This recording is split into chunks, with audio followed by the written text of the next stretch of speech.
하나님은 예레미야서 23장 23절 24절에서 이런 말씀을 우리에게 주십니다. 나는 가까운 데 있는 하나님이요 먼 데 있는 하나님은 아니냐. 사람이 내게 보이지 아니하려고 누가 자신을 은밀한 곳에 숨길 수 있겠느냐. 여호와가 말하노라 나는 천지에 충만하지 아니하냐.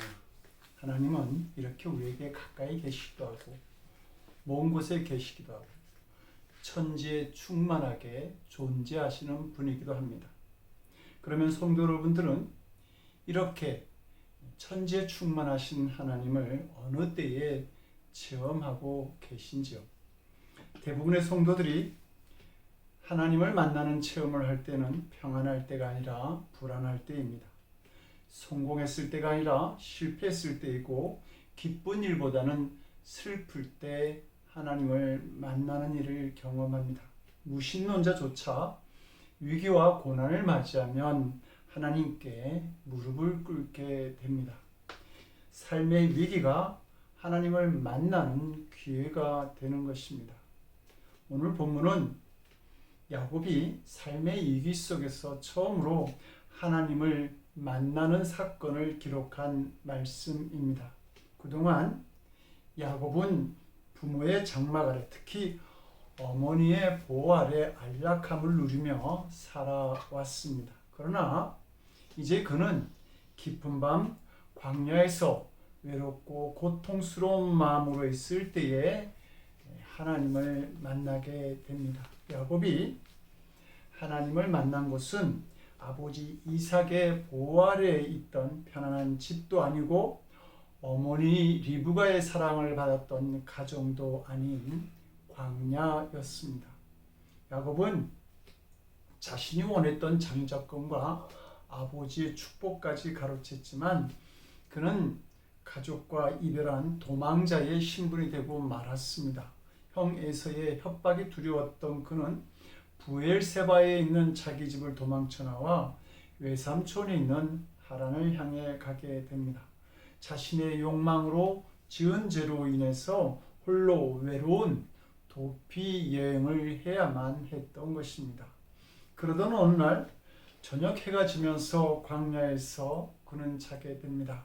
사막의 밤은 추웠고 한 번도 집을 떠난 적이 없던 야곱에게 그 밤은 모든 것들과 단절된 외롭고 두렵고 애처로운 밤이었습니다. 그러나 그는 그 황량한 땅, 마음마저 광야였던 그곳에서 하나님을 만납니다. 가진 짐도 없어 돌베개를 머리에 베고 자야 했던 야곱은 꿈속에서 하늘과 이어져 있는 사닥다리 위로 천사들이 오르락 내리락 하는 것을 보게 되고 하나님의 음성을 듣게 됩니다. 아브라함과 이삭의 하나님이라고 자신을 소개하신 하나님께서는 야곱에게 내 누운 땅을 너에게 주겠다. 너와 내 자손을 번성하게 하리라. 모든 민족의 복의 근원이 되리라고 하는 축복을 주십니다. 마지막에 너를 지키리라, 너를 인도하리라 라는 말씀으로 언제나 야곱과 함께 하겠다는 약속을 주셨습니다. 이전에 야곱은 조상을 통해 하나님에 관해 들어서 아는 신앙이었다고 한다면 이제는 광야에서 직접 하나님을 대면하여 듣고 보는 신앙이 되었던 것입니다. 우리가 힘들고 지쳐 낭망할 때 인생의 가장 힘든 기간에 하나님은 우리를 찾아오십니다. 인생의 위기는 하나님을 깊이 만나는 기회가 됩니다. 이런 분이 있었습니다. 어린 시절 동생이 벚꽃놀이를 하다가 화상으로 죽는 것을 목격합니다. 얼마 후에는 또 다른 동생이 벌목 현장에서 쓰러지는 나무에 깔려 죽는 슬픔을 겪습니다. 일제강점기에는 일본군 징집을 피해 도피 생활을 해야만 했습니다. 6.25 때는 가족들이 공산군에게 학살당하고 자신도 끌려가 매를 맞고 인민재판을 받다가 구사일생으로 살아납니다. 세월이 흐른 후 고등학교 교감으로 착실하게 살아가던 동생이 딸 넷을 남겨두고 가남으로 세상을 떠납니다. 자신의 사랑하는 딸이 위암으로 고통을 받다가 두 손녀를 남겨두고 또 세상을 떠나죠. 그때 그의 집은 고아원과 같았습니다. 그 외에도 이런저런 고난을 많이 겪게 됩니다. 이 세상은 그에게 광야였던 것입니다. 그가 이런 고백을 한 적이 있습니다. 정직하게 고백하면 나는 하나의 얼굴로는 웃고 다른 얼굴로는 운다.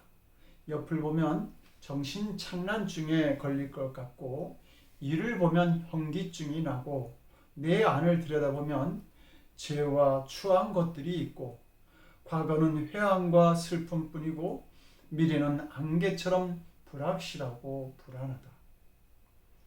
성도 여러분, 이 이야기의 주인공이 누구일까요?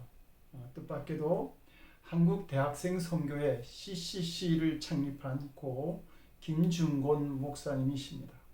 그는 한국 복음화에 크게 기여하신 분입니다. 1970년에서 1980년대 한국교회 성장의 배경에는 구분이 있었습니다. 그가 재직하는 동안 CCC를 거쳐간 대학생이 무려 30만 명에 달한다고 합니다. 살아계실 때 그의 얼굴을 보면 항상 평온하고 해맑은 모습이었다고 하죠. 그러면 그는 어떻게 숱한 고난을 극복하고 마음의 평온을 유지할 수 있었을까요? 그리고 그렇게 놀라운 복음 사역을 어떻게 감당할 수 있었을까요? 그는 그 광야 같은 세상에서 하나님을 만났던 사람입니다. 그게 승리의 비결이었습니다. 광야 같은 세상을 살아가는 그에게 하나님은 더욱더 가까이 찾아오셨고 매 순간 그는 그 하나님을 바라보며 승리할 수 있었던 것입니다. 사랑하는 성도 여러분, 우리는 살아가면서 수많은 광야를 만나게 됩니다. 사업을 하면서 혹은 다니던 직장에서 어려운 일을 만나기도 하고 때로는 배우자의 문제로 힘들어 할 때도 있습니다. 기대던 자녀에게 말할 수 없는 실망을 느낄 수도 있을 것입니다. 사랑과의 관계에서 고통을 받을 수도 있고 갑작스러운 사고나 몸이 아파서 겪는 어려움도 있을 수 있습니다. 이런 고난을 경험하면서 이게 정말 사는 것인가 하는 회의를 가질 때도 있을 겁니다. 그러다 보면 우리는 어떻게 하나님은 이런 험한 세상을 나에게 주시는가 하는 생각에 하나님을 원망하거나 부인하면서 믿음이 흔들리는 자리에 있을 수 있습니다. 그러나 성도 여러분, 믿음의 사람들은 편안할 때 하나님을 만난 것이 아니라 모두 그 인생의 광야에서 하나님을 만났다는 사실입니다. 모세는 미디안 광야에서, 다윗은 광야에서 양을 치면서 하나님을 만납니다. 엘리야는 자기의 목숨이 어떻게 될지 모르는 갈멜산 위에서, 예수님의 제자들은 밤새 수고하였지만 여전히 비어있는 그 빈배 앞에서, 어떤 사람은 38년 동안 병으로 고생하다가 또 어떤 여자는 가늠하던 현장에서 붙잡혀 죽게 되었을 때 그때 그 여자는 예수님을 만납니다. 바울은 아라비아 광야에서, 스데반은 돌에 맞아 순교할 때 하나님을 만났습니다. 그리고 그들은 달라집니다. 하나님의 백성이 되었고 민족의 지도자가 되었습니다. 24살에 플로리다 대학의 교수로 있으면서 꼬마 교수로 불렸던 저 과기처 장관 정근모 장로님에게는 병든 아들이 있었습니다. 그 아들이 이분에게는 언제나 근심과 고통을 주는 조건이 되었습니다. 그런데 어느 날 예배를 드리면서 하나님의 음성을 듣게 됩니다. 너는 아들의 일로 나에게 감사해 본 적이 있느냐? 생각해 보니 감사해 본 적이 없었습니다. 그래서 아들의 무엇으로 감사할까 깊이 생각해 보았는데 가만히 보니 자기 아들이 효자라는 것입니다. 자기는 늘 아버지에게 효자요 자랑스러운 아들이라고 여겼는데 아버지의 영혼을 구원하지 못하였지만 병든 아들은 자기를 회심시키고 기도하게 만들고 그리고 하나님의 사람으로 만들어 놓았던 것입니다. 그는 그 자리에서 눈물을 흘리고 불평했던 것들을 회개하면서 감사합니다. 그러면서 나는 위대한 과학자가 되기보다는 신실한 크리스천이 되고 싶다라는 관증을 하게 됩니다. 정군모 장로님에게 그 아들은 광야였던 것이죠. 그러나 그는 그 아들로 인해서 놀라운 하나님의 사랑을 만나게 되었던 것입니다. 사랑하는 성도 여러분, 이제는 광야 같은 처지에 있는 그 형편을 보는 눈을 바꾸기를 원합니다. 복을 누리는 사람들은 광야에서 하나님을 만나고 복을 받지 못할 사람은 광야에서 하나님을 떠납니다. 우리가 광야에 있다는 것이 문제가 아닙니다. 바로 그것이 하나님을 만나는 곳이라는 것을 깨닫지 못하는 것이 문제일 뿐입니다.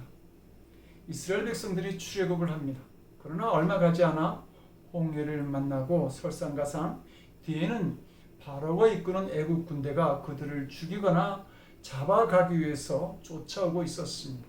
이스라엘 백성들이 있는 그곳은 뜨거운 떼약볕과 마른 바람이 불고 있었고 죽음의 독수리가 하늘을 어슬렁거리는 광야 같은 곳이 되고 말았던 것이죠. 그러자 이스라엘 백성들이 두려운 마음에 모세에게 부르짖어 말합니다. 애굽에 매장지가 없으므로 당신이 우리를 이끌어내어 이 광야에서 죽게 하느냐? 어찌하여 당신이 우리를 애굽에서 이끌어내어 이같이 우리에게 하느냐? 우리가 애굽에서 당신에게 고한 말이 이것이 아니뇨? 이르기를 우리를 버려두라. 우리가 애굽 사람을 섬길 것이라 하지 아니하더뇨? 애굽 사람을 섬기는 것이 광야에서 죽는 것보다 낫겠노라. 그러자 모세가 이렇게 말합니다. 너희는 두려워 말고 가만히 있어서 여호와께서 오늘날 너희를 위하여 행하시는 구원을 보라. 너희가 오늘 본 애굽 사람을 또 다시는 영원히 보지 못하리라. 여호와께서 너희를 위하여 싸우시리니 너희는 가만히 있을지니라. 그 이스라엘 백성들은 물결이 가득했던 그 홍해 한가운데를 건너게 됩니다. 이 세상에 그 누구도 가보지 않았던 어떤 사람의 발자국도 찍히지 않았던 홍해 한가운데로 난 길에 그들은 첫 발자국을 찍게 되었던 것이죠. 그리고 자기들을 잡아가기 위해 쫓아오던 애국 군대가 그 홍해 물에 수장당하는 것을 보게 됩니다. 우리는 신앙을 지키기 가장 어려운 곳이 광야 같은 세상이라고 생각합니다. 그러나 성도 여러분, 우리가 이 사실을 명심해야 합니다. 기도하기 어렵고 믿음을 고백하기도 어렵고 도무지 하나님께서 역사하시지 않을 것만 같은 광야가 사실은 하나님이 우리와 만나시는 곳이라는 사실입니다. 광야는 하나님을 만나는 은혜의 장소고 인생의 회복을 체험하는 기적의 땅인 것입니다. 어떤 분들은 오늘 본문을 보면서 그래도 야곱은 꿈속에서 하늘 문이 열리고 하늘의 사닥다리가 보이고 천사들이 오르락내리락 하며 하나님의 음성을 듣지 않았는가? 그런데 나에게는 무엇이 있단 말인가? 나에게 어떤 증거가 보여줬는가? 하는 질문을 하실 수도 있습니다. 그러나 성도 여러분, 우리가 더 놀라운, 야곱보다 더 놀라운 체험을 하면서 살아가는 것을 아시는지요? 예수님은 요한복음 15장 26절에서 이렇게 말씀합니다.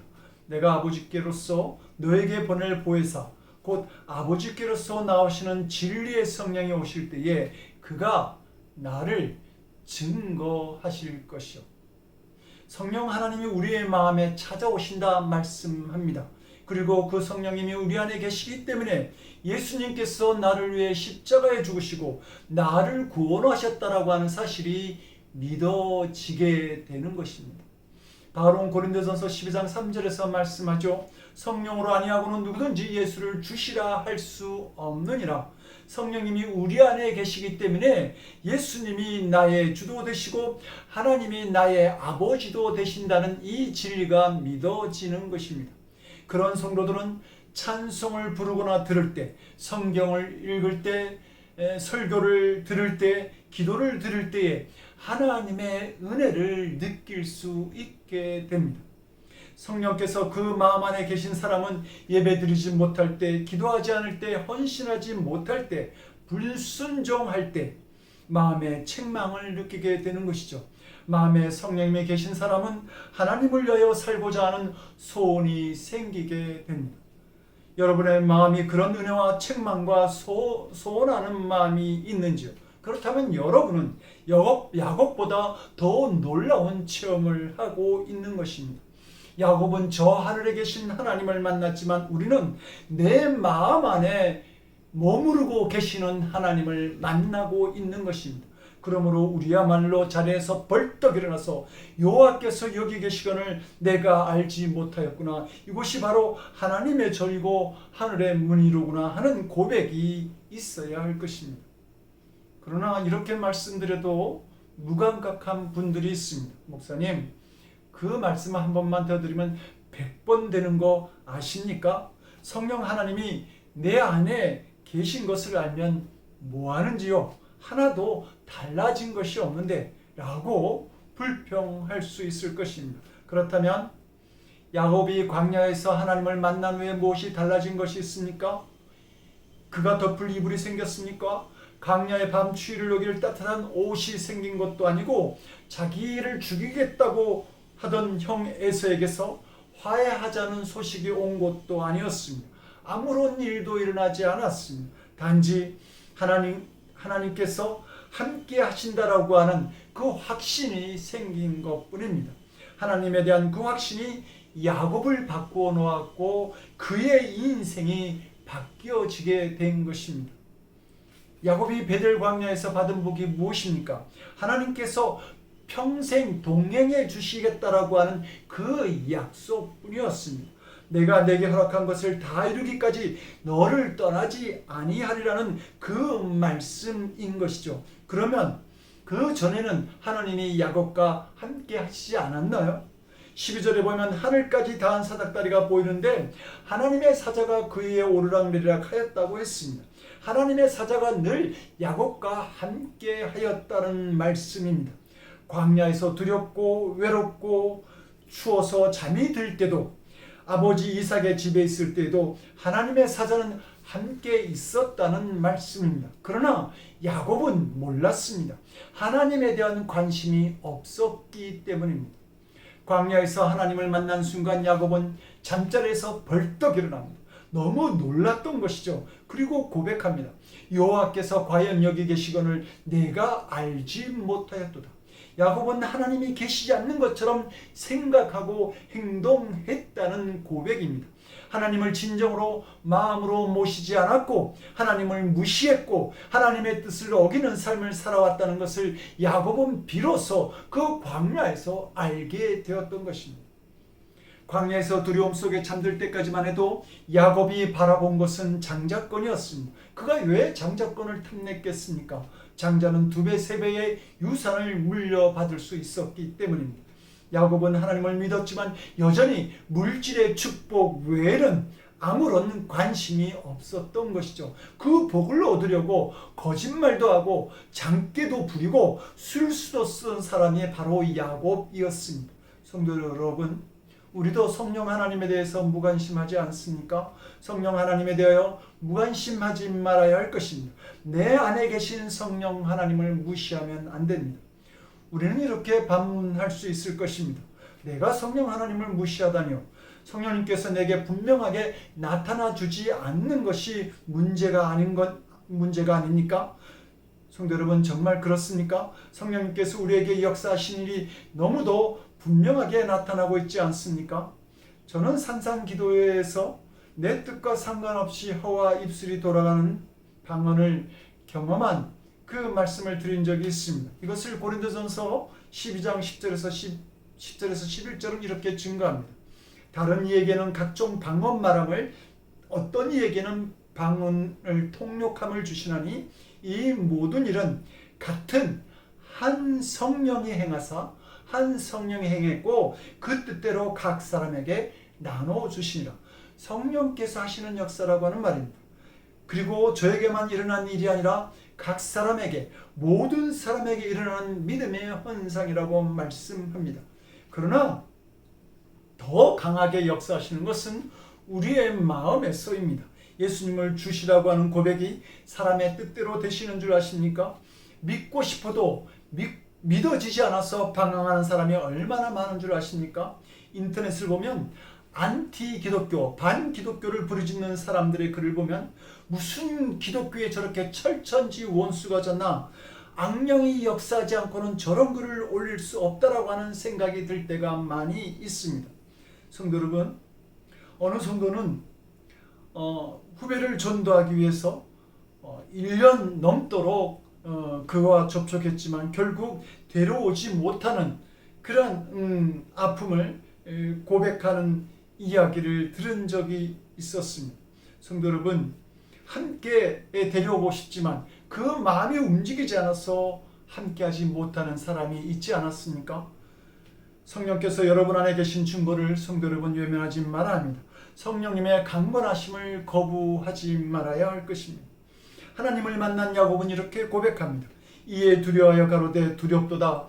이곳이요 다른 것이 아니라 이는 하나님의 전이요 이는 하늘의 문이로다. 두렵다는 말씀이 2번이나 반복됩니다. 광야에서 만난 하나님을 보면서 많이 두려워했다는 말씀입니다. 성도 여러분, 우리는 하나님을 두려워합니까?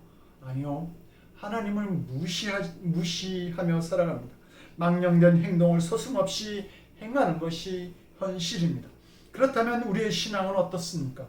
하나님께 예배드릴 때 이 자리에 임재하신 하나님에 대한 그 떨림과 경외함으로, 기쁨으로 예배하고 계시는지요?